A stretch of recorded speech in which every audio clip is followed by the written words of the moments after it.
Hey kids, Brian Troutman here, PEZ Through the Ages. Got a Facebook page, a YouTube channel, and finally, all 8 of the Coach Whistle 3.9 double downs. Double down, what does that mean? I'm glad you asked. So a double down, as you know, you got one side of the PEZ stem that has the word PEZ, and it's got the patent and manufacturing information, typically. And then when you flip it over, you usually get this kind of PEZ. So, here's the one we just talked about.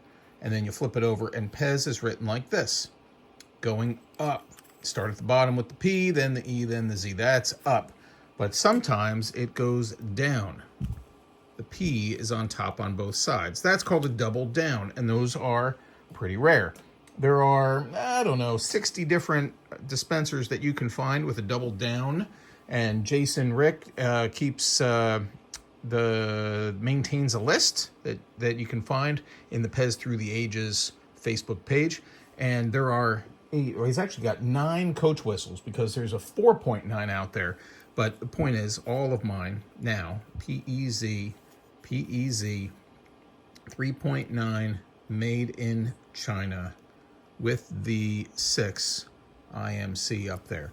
I had, before this call, let me turn that around to the double downish side. I had these 6, and then I picked up these 2.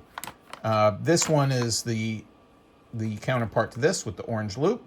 I had both reds, I had both greens, but I'm missing one of the blues. I've got the red and white with the white loop, and here is the one with the red loop. There's the red loop. How do you know? Well, you can kind of pull this down and take a look. We're not going to be able to find it on that video, but I can tell you, I can see that that is a P at the top. And so sure enough, I'm just going to open this sucker. I'm not, as you know, a carded collector. And sure enough, there it is. There's the double down. So now we've got that. And shoot, while we're here, let's go ahead and do this as well. This one, by the way, was obvious because it's facing the right way on there, and I can see it's a double down. Oh, shoot. Now I'm never going to know what this is when I connect the dots. So there's that.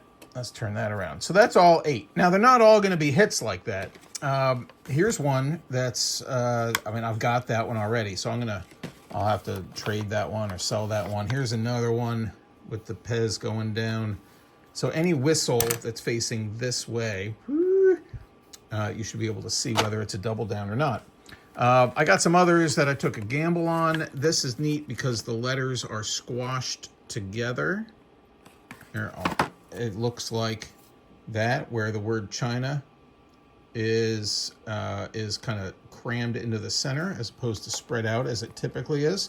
Now this one is on a 4.9, but shoot, it's held together by rubber bands. You can see that it is not a double down, but it is the squash lettering, which is a separate part of my collection. This one is on a 3.9 Hong Kong. It is not a double down. Hold on. Yeah, I see the Z at the top. So that's not a double down, and neither is this one. Also on a 3.9 Hong Kong stem. It's just the reverse colors, orange, yellow loop. And say, well, that's pretty common. But I looked at my collection, and I have, these are the normal ones, not double downs. These are the 2 that I had in my collection, and they are on 4.9 China. So I didn't have the 3.9 Hong Kongs, and now I do. And just for completeness, this one is a unattractively faded 3.9 Hong Kong 7 IMC, but it is on a no-foot stem. So for the whistle collectors out there, now you know there are 8 3.9 double downs. There are a bunch of the squash letters. There are these guys over here on Hong Kong and China. And then there's always the faded stuff. That's fun too. Folks, have a good day.